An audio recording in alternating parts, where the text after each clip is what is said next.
घायल ईरान ने ट्रंप को वहां मारा, तेल गैस में आग लग गई, पूरी दुनिया में हाहाकार क्यों मचा? ईरान तेल गैस सब खाक कर रहा, दुनिया में भूचाल, भारत पर कितना असर पड़ेगा? पीएम मोदी का प्लान क्या है? एलपीजी ही नहीं, पेट्रोल, खाद, खाना, चिप, दवाइयां, किस किस पर संकट, महंगाई का कितना बड़ा बम फटना तय हो गया है। और ट्रंप क्या सेना उतारने वाले हैं? क्या खाड़ी देश युद्ध में कूदने वाले हैं? अब क्या गजब होने वाला है अब इसका चैप्टर। देखिए, ट्रंप के युद्ध ने दुनिया में पहले ही हाहाकार मचाया हुआ है और अब युद्ध ऐसे भीषण मुकाम पर पहुंच गया है कि जैसे लग रहा है प्रलय ही आ जाएगी। एक दूसरे का तेल गैस सब फोड़ने में जुट गए भाई लोग। तेल गैस ऐसी चीज है बॉस जिस पर पूरी दुनिया टिकी है। ईरान युद्ध की वजह से पहले से ही दुनिया की 20% तेल गैस सप्लाई रुकी पड़ी है। अब अगर तेल गैस का जहां से प्रोडक्शन होता है वहीं पर बम गिरने लगे तो सप्लाई करने के लिए तेल गैस मिलेगा ही नहीं आपको। आप देखिए कि 24 घंटे में क्या ना क्या हो गया। ईरान के गैस प्रोडक्शन पर हमला हुआ तो ईरान ने आसपास गल्फ के ज्यादातर देशों के तेल गैस प्लांट फोड़ दिए। और हमने आपको पाठशाला में बताया था ईरान का हिसाब क्लियर है, तुम मुझे जहां मारोगे, जहां मुझे तकलीफ दोगे, मैं तुमको वहीं तकलीफ दूंगा। तुम मेरी जो नस दबाओगे मैं तुम्हारी वही नस दबाऊंगा। तो वो वही कर रहा है जिससे अमेरिका अलबलाया हुआ है। कतर के सबसे बड़े गैस प्लांट पर हमला कर दिया है ईरान ने। सऊदी अरब की बड़ी तेल रिफाइनरी पर अटैक कर दिया है। कुवैत में तो दो बड़ी तेल रिफाइनरीज को टारगेट किया है। यूएई के 2 बड़े तेल गैस प्रोडक्शन पर हमला कर प्लांट बंद ही करवा दिया है। और बात सिर्फ इतनी नहीं है कि ये हमले हो रहे हैं, बात यह भी है कि तेल गैस पर हमलों के बाद किसी को समझ में नहीं आ रहा कि अगर यही सब चलता रहा तो भाई ये युद्ध रुकेगा कैसे? और युद्ध नहीं रुकेगा तो पूरी दुनिया में ऐसी आग लग जाएगी। तेल गैस पर अटैक होने लगे हैं, लेकिन ट्रंप कभी तो हाथ जोड़े हुए मोड में कहते हैं कि मुझे तो पता नहीं था यार ये सब हो रहा है, इजराइल ने कर दिया, अब नहीं मारेंगे, तुम भी मत मारना भाई। फिर कभी धमकाने लग जा रहे हैं कि ईरान ने फिर से अटैक किया तो वो ईरान के गैस प्रोडक्शन को पूरी तरह उड़ा देंगे। ऊपर से कहानी में नया ट्विस्ट ये है कि ईरान ने खाड़ी के जिन देशों के तेल गैस पर अटैक किया, अब वो देश भी कह रहे हैं कि हाथ पर हाथ धरे थोड़े बैठे रहेंगे। लग रहा है कि अब वो भी युद्ध में कूदने के लिए तैयार हो रहे हैं। उधर ईरान कह रहा है कि वो रुकेगा नहीं, उस पर जिस तरह का हमला होगा उसी तरह का वो जवाब देगा। अगर उसके तेल गैस पर अटैक होगा तो वो भी दूसरों के तेल गैस फोड़ देगा। भाई मतलब दोनों तरफ से मामला चल रहा है कि बर्बाद हो जाएंगे लेकिन मारते रहेंगे। मामला बहुत बिगड़ता चला जा रहा है। किसी को यह परवाह ही नहीं है कि इससे दुनिया में क्या हाहाकार मचा है। और मामला ऐसे ही बिगड़ता रहा तो दुनिया बर्बाद हो जाएगी। आप देखिए कि दुनिया भर के शेयर मार्केट क्रैश हो रहे हैं। दुनिया भर के एक ही दिन में लाखों करोड़ रुपए लोगों के डूब रहे हैं। कच्चे तेल के दाम बेकाबू होते चले जा रहे हैं। गैस की कीमतें दुनिया भर में भयंकर बढ़ गई हैं। उधर सोना चांदी के दाम ताबड़तोड़ गिरने लगे हैं। इन नई बर्बादी की आहट से दुनिया भर में बाप बाप कर रही है पब्लिक। लेकिन बॉस, यह तो भयानक संकट का ट्रेलर भर है, क्योंकि अगर तेल गैस का प्रोडक्शन और सप्लाई दोनों रुक गई तो फिर दूसरी चीजों पर भी असर पड़ेगा। बात सिर्फ एलपीजी सिलेंडर की नहीं है, पेट्रोल भर की नहीं है, खाद पर, फर्टिलाइजर पर, इंटरनेट, सेमीकंडक्टर, चिप जो है, दवाइयां, क्या क्या नहीं है जो आपके लिए महंगा हो जाएगा और सब पर संकट आ जाएगा। दुनिया भर में महंगाई का बम फट जाएगा बॉस। दुनिया भर में कैसे हाहाकार मचा हुआ है वो आप देखिए कि जब से ईरान के गैस प्लांट पर हमला हुआ और इसके जवाब में ईरान ने खाड़ी देशों के तेल गैस प्लांट पर मिसाइलें, ड्रोन गिराकर वहां आग लगा दी, तब से दुनिया हिल गई। इधर ईरान ने सऊदी अरब, कतर, कुवैत, यूएई में तेल गैस प्लांट फोड़ दिए, वहां आग लगा दी। उधर दुनिया भर की जेब जलने लगी, दुनिया भर के शेयर मार्केट क्रैश होने लगे। आप देखिए कि आज ही भारत के शेयर मार्केट में एक दिन में 12 लाख करोड़ रुपए डूबे हैं भारत में। सेंसेक्स सीधे एक दिन में 2500 पॉइंट और गिर गया, पहले से ही गिरते गिरते 2 साल पीछे जा चुका है। अमेरिका का शेयर मार्केट क्रैश हो रहा है, वहां शेयर मार्केट में $800 बिलियन यानी 76 लाख करोड़ रुपए डूबे हैं। भारत में तो 12 लाख करोड़ डूबे, अमेरिका में 76 लाख करोड़ रुपए डूब गए निवेशकों के। कच्चे तेल के दाम जो युद्ध से पहले $67 प्रति बैरल के आसपास थे, वो बढ़कर $119 पहुंच गया है बॉस। और कहा जा रहा है कि आगे $200 चला जाएगा अगर यही सब तमाशा चलता रहा। इतना ही नहीं, मार्केट क्रैश हो रहा है, कच्चे तेल के दाम बढ़ रहे हैं, गैस के दाम बढ़ रहे हैं, सोने चांदी के दाम क्रैश हो रहे हैं। युद्ध जिस लेवल पर पहुंच गया है उसकी कीमत दुनिया और कैसे कैसे चुकाएगी, आगे पूरी डिटेल आपको बताऊंगा। भारत में क्या होगा यह भी बताऊंगा। लेकिन पहले देखिए कि युद्ध तो 20 दिन से चल रहा है, लेकिन अब ऐसा हाहाकार मचा तो उसकी वजह है दुनिया भर की तेल गैस सप्लाई पर बहुत बड़ा खतरा आ गया है। युद्ध की वजह से 20% तेल गैस सप्लाई पहले से बंद, अब तो सीधे तेल गैस प्लांट पर हमले होने लगे। प्रोडक्शन यूनिट ही उड़ा दीजिएगा तो तेल बनेगा कैसे? कल को स्ट्रेट ऑफ हॉर्मुज खुल भी गया, जब वहां तेल ही नहीं रहेगा तो आप सप्लाई क्या कीजिएगा? आप देखिए कि 24 घंटे में ईरान ने कतर के सबसे बड़े गैस प्लांट पर हमला कर दिया, जो दुनिया का सबसे बड़ा गैस प्लांट और जहां से दुनिया की 17 से 18% गैस की सप्लाई होती। ईरान ने सऊदी अरब की सैमरेफ रिफाइनरी पर अटैक किया, जो मिडिल ईस्ट की बड़ी तेल रिफाइनरी है और जहां 4 लाख बैरल तेल प्रतिदिन उत्पादन होता है। ईरान ने कुवैत की 2 मुख्य तेल रिफाइनरीज पर ड्रोन अटैक करके आग लगा दी, जहां से 7 लाख बैरल तेल प्रतिदिन का उत्पादन होता है। ईरान के हमले के डर की वजह से यूएई को अब 2 बड़े तेल गैस प्रोडक्शन प्लांट बंद करने पड़े। वहां पर हैबशन गैस फैसिलिटी और बॉब ऑयल फील्ड पर मिसाइल अटैक हुए। यानी या तो फोड़ दे रहा है ईरान या उसके डर से यह सप्लाई और रिफाइनरी बंद हो रही। और इसमें सबसे ज्यादा खलबली मची है कतर पर हमले को लेकर, क्योंकि कतर में जिस गैस प्लांट पर ईरान ने हमला किया वहां पर सप्लाई, वहां की सप्लाई पर दुनिया के बहुत सारे देश निर्भर हैं। ईरान ने अपने पार्स गैस फील्ड पर हमले का बदला कतर के रास लाफान गैस फैसिलिटी पर करके लिया है। उसकी तस्वीरें आपको दिखा रहा हूं। ईरान ने 14 मिसाइलें इस गैस फील्ड पर मारी, भाई पूरा फोड़ के रख दिया है। कतर का रास लाफान गैस फील्ड दुनिया का सबसे बड़ा एलएनजी एक्सपोर्ट और प्रोसेसिंग हब है। इस हमले में कतर को काफी नुकसान हुआ है और हमले के बाद कतर ने प्लांट में प्रोडक्शन को पूरी तरह रोक दिया। क्या प्रोडक्शन होगा, देख रहे हैं कैसे आग लगी हुई है। आप इन तस्वीरों को देखकर ही अंदाजा लगा सकते हैं कि सबसे बड़ी रिफाइनरी है ये। दुनिया का 17-18% गैस यहां से निकलता है और आज उसकी हालत आप देख लीजिए। सीधा 17-18% गैस दुनिया के मार्केट से निकाल दीजिए, हाहाकार नहीं मचेगा। इससे पहले 2 मार्च को भी कतर के इस प्लांट पर हमला हुआ, तो उस अटैक के बाद भी कतर ने प्रोडक्शन को सस्पेंड कर दिया। इस तरह के गैस प्लांट पर हमला दुनिया का कितना नुकसान कर सकता है, इसे आप इस बात से समझिए कि अगर युद्ध बंद भी हो जाए तो भी इस तरह के गैस प्लांट को फिर से प्रोडक्शन शुरू करने में अभी महीनों लगेंगे बॉस। कतर के एलएनजी हब पर हमले से भारत की चिंता बढ़ गई, क्योंकि भारत को बहुत भारी मात्रा में एलएनजी की सप्लाई यहीं से होती थी। आप देखिए कि भारत अपनी कुल खपत का 50% नेचुरल गैस इंपोर्ट करता है। 2024-25 में 270 मिलियन टन एलएनजी इंपोर्ट किया था भारत ने, और उसमें से 112 मिलियन टन यानी करीब 41% सिर्फ कतर से इंपोर्ट हुआ था। कतर की एलएनजी का इस्तेमाल भारत में बड़े लेवल पर पावर जनरेशन, इंडस्ट्री ट्रांसपोर्ट और घरेलू इस्तेमाल के लिए होता है। भारत की बड़ी बड़ी कंपनियां कतर की एलएनजी पर डिपेंडेंट है। पीएलएल यानी पेट्रोनेट एलएनजी लिमिटेड, गेल इंडिया और जीएसपीसी जैसी भारतीय कंपनियां बहुत लंबे समय से कतर से एलएनजी मंगाती रही हैं। इसलिए कतर के एलएनजी हब पर ईरान के हमले के बाद भारत में गैस का संकट खड़ा हो सकता है, इसकी चिंता बड़ी हो गई है। लोगों के मन में डर भरने लग गया है कि भाई चलिए आप डिप्लोमेसी कर रहे हैं, इधर उधर से मंगाने का प्रयास कर रहे हैं, लेकिन अगर जहां से इतनी बड़ी मात्रा में आता है वही तबाह हो गया, बर्बाद हो गया, तो क्या करेंगे आप? दुनिया क्या करेगी? ईरान ने सऊदी अरब के सैमरेफ रिफाइनरी को धुआं कर दिया। सऊदी के लिए यह रिफाइनरी बहुत इंपॉर्टेंट इसलिए है क्योंकि स्ट्रेट ऑफ हॉर्मुज बंद होने के बाद से सऊदी अपना तेल इसी रिफाइनरी से निकाल रहा था, लेकिन अब ईरान ने इसे भी रोक दिया है। आप देखिए कि सऊदी अरब की यह रिफाइनरी लाल सागर के तट पर है। सऊदी अरब ने पूर्व से पश्चिम तक एक तेल पाइपलाइन डाली हुई है। जब ईरान ने हॉर्मुज स्ट्रेट बंद कर दिया तब भी सऊदी को बहुत फर्क नहीं पड़ा, क्योंकि भाई उसने तेल की लाइन डाली हुई है। वो इसी पाइपलाइन के जरिए पूरब की रिफाइनरियों का तेल पश्चिम में लाल सागर भेज रहा था और यहां से वो आसानी से तेल बेच दे रहा था। लेकिन जब ईरान के गैस फील्ड पर हमला हुआ तो ईरान ने भी सऊदी के इस रिफाइनरी को निशाना बना दिया। ईरान ने 18 दिन पहले भी सऊदी अरब की सबसे बड़ी तेल कंपनी अरामको को ड्रोन और मिसाइलें दागकर फोड़ा था, जिसके बाद सऊदी को यह रिफाइनरी बंद करनी पड़ गई थी। ईरान ने कुवैत को भी नहीं छोड़ा। कुवैत की 2 ऑयल रिफाइनरी पर ईरान ने ड्रोन फोड़ दी। पहला हमला कुवैत की मीना अल अहमदी रिफाइनरी पर हुआ।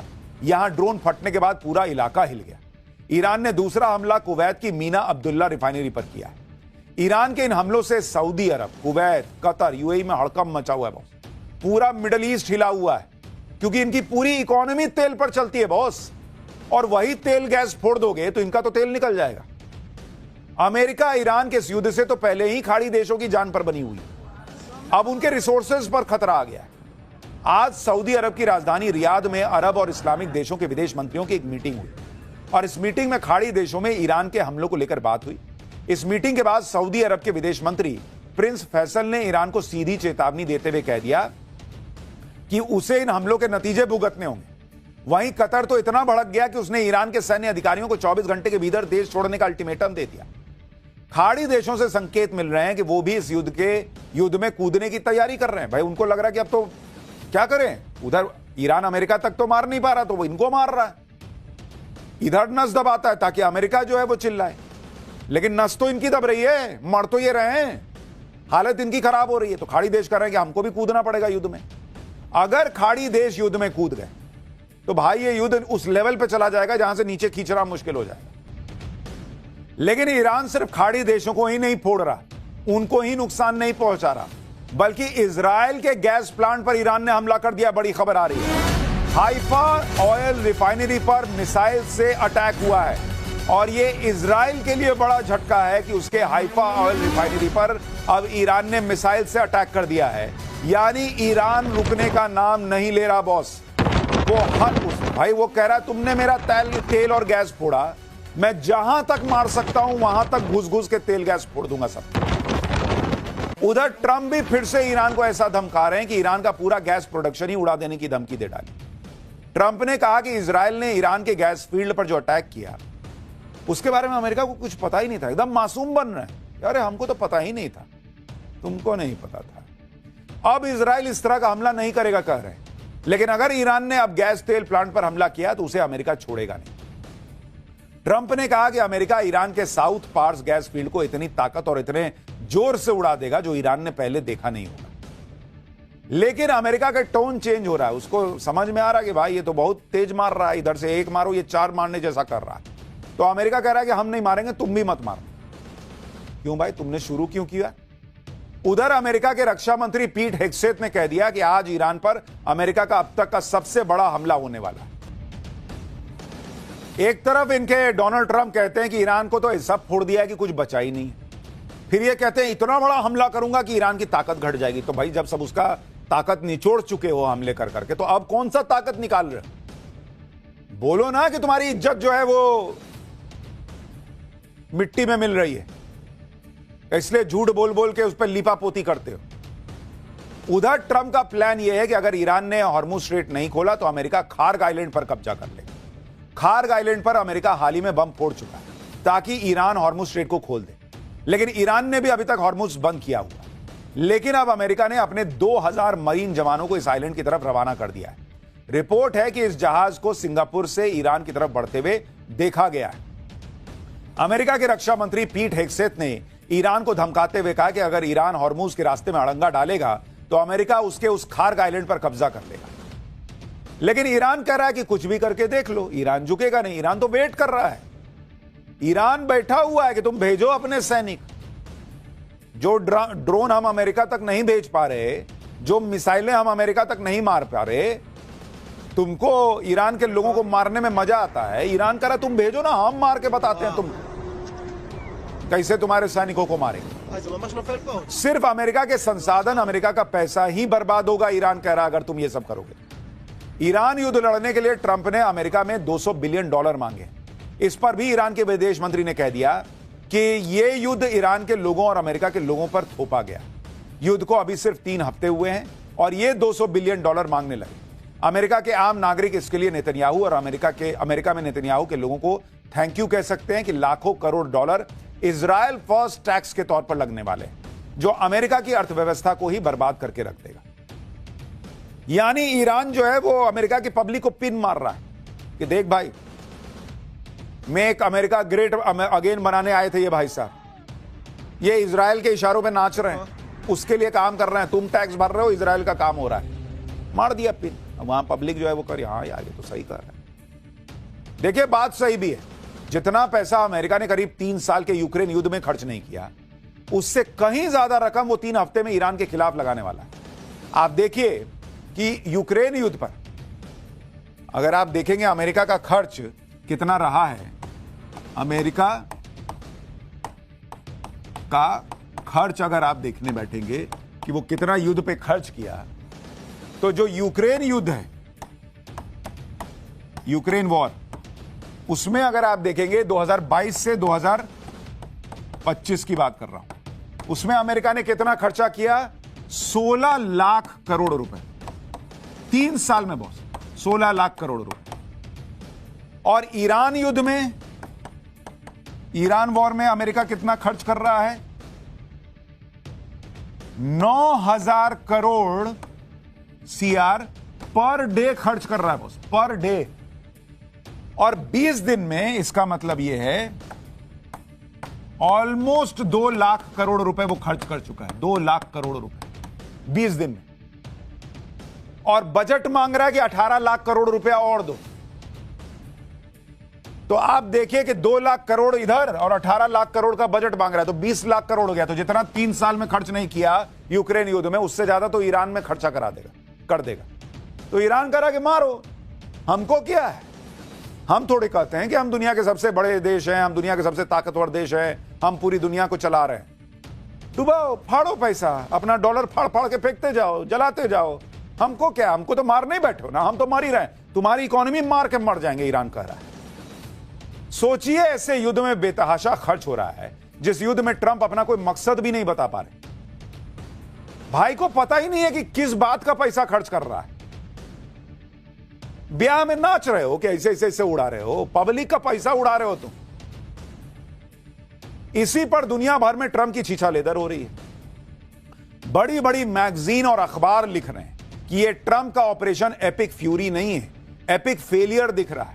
दुनिया की बड़ी मैगजीन इकोनॉमिस्ट ने अपने कवर पेज पर ट्रंप की आंखें बंद किए हुए फोटो दिखाते हुए लिखा कि ऑपरेशन ब्लाइंड फ्यूरी। इसको दिख ही नहीं रहा है कर क्या रहा है ये आदमी। ये सब बातें इसलिए हो रही हैं क्योंकि ट्रंप क्या कह रहे हैं, ट्रंप क्या कर रहे हैं, ये किसी को समझ में नहीं आ रहा, और उनको भी नहीं आ रहा है। ट्रंप जिस रूस के तेल से सबसे ज्यादा नफरत करते थे, उस तेल पर दुनिया से कह दिया कि जाओ जाके खरीद लो। ईरान के जिस तेल पर अमेरिका ने सैंक्शन लगा रखा था, अब अमेरिका उसके बारे में क्या कह रहा है सुनिएगा, आपका दिमाग हिल जाएगा। कह रहा है कि उस पर से भी सैंक्शन हटा देंगे, जो समुद्र में ईरान का तेल खड़ा है, जहाज में पड़ा है, कह रहा है उस पर से भी सैंक्शन हटा देंगे, वो भी ले लो। क्या हालत हो गई तुम्हारी अमेरिका, क्या हालत हो गई सोचिए। रूस को मारने चले थे, रूस को मार नहीं पाए। रूस यूक्रेन युद्ध रुकवाने चले थे, वो रोक नहीं पाए। चाइना को डैमेज करने चले थे, वहां जिनपिंग हंस रहा है क्या किया ये आदमी। और यहां ईरान से लड़ रहे हो और दुनिया से कह रहे हो कि ईरान का तेल भी खरीद लो भाई। ऐसा तो उसी एक जानवर के साथ होता है जो अपना पूंछ पकड़ने के लिए गोल गोल घूमता, पकड़ नहीं पाता। वही अमेरिका का हाल हो गया। अगर ट्रंप ऐसे ही युद्ध बिना मतलब के खींचते रहे तो फिर दुनिया में हाहाकार मच जाएगा, क्योंकि बात सिर्फ तेल और गैस की नहीं है। अगर आप ओवरऑल दुनिया के हालात देखेंगे तो खाड़ी देशों से आने वाले फर्टिलाइजर की कमी की वजह से फूड क्राइसिस को खतरा है। 4.5 करोड़ लोगों के भूखमरी की चपेट में आने का खतरा है। कई एक्सपर्ट यह दावा कर रहे हैं कि अगर युद्ध 10 दिन और चल गया ना, तो ग्लोबल रिसेशन आने का डर है, मंदी आ जाएगी दुनिया में। जब यह युद्ध शुरू हुआ तब से ग्लोबल स्टॉक 4.5% गिर चुके हैं। वर्ल्ड जीडीपी को 4 से 5% का झटका लगने का खतरा है। दुनिया भर में ऑयल और गैस के दाम बढ़ रहे हैं। युद्ध का इंपैक्ट ऐसा पड़ रहा है कि ईरान के कल के अटैक के बाद यूरोप में गैस की कीमत 35% बढ़ चुकी है। खाड़ी देशों से दुनिया को सिर्फ ऑयल और तेल ही नहीं मिलता, बल्कि फर्टिलाइजर यानी खाद की भी सप्लाई होती है। इसलिए आने वाले दिनों में फूड क्राइसिस के बढ़ने की चिंता है। दुनिया का 20% फर्टिलाइजर यानी खाद और 46% यूरिया खाड़ी देशों से आता है बॉस। अगर हॉर्मुज स्ट्रेट बंद ही रहा तो दुनिया के कुल खाद व्यापार का 1/3 हिस्सा बाधित हो सकता है। नाइट्रोजन खाद की कीमत दोगुनी हो सकती है और फॉस्फेट खाद की कीमत करीब 50% बढ़ सकती है दुनिया भर में। एशिया के देश खाड़ी के फर्टिलाइजर पर सबसे ज्यादा निर्भर है। 35% यूरिया, 53% सल्फर और 64% अमोनिया एशिया को जाता है। भारत खास तौर पर खाड़ी देशों पर निर्भर है।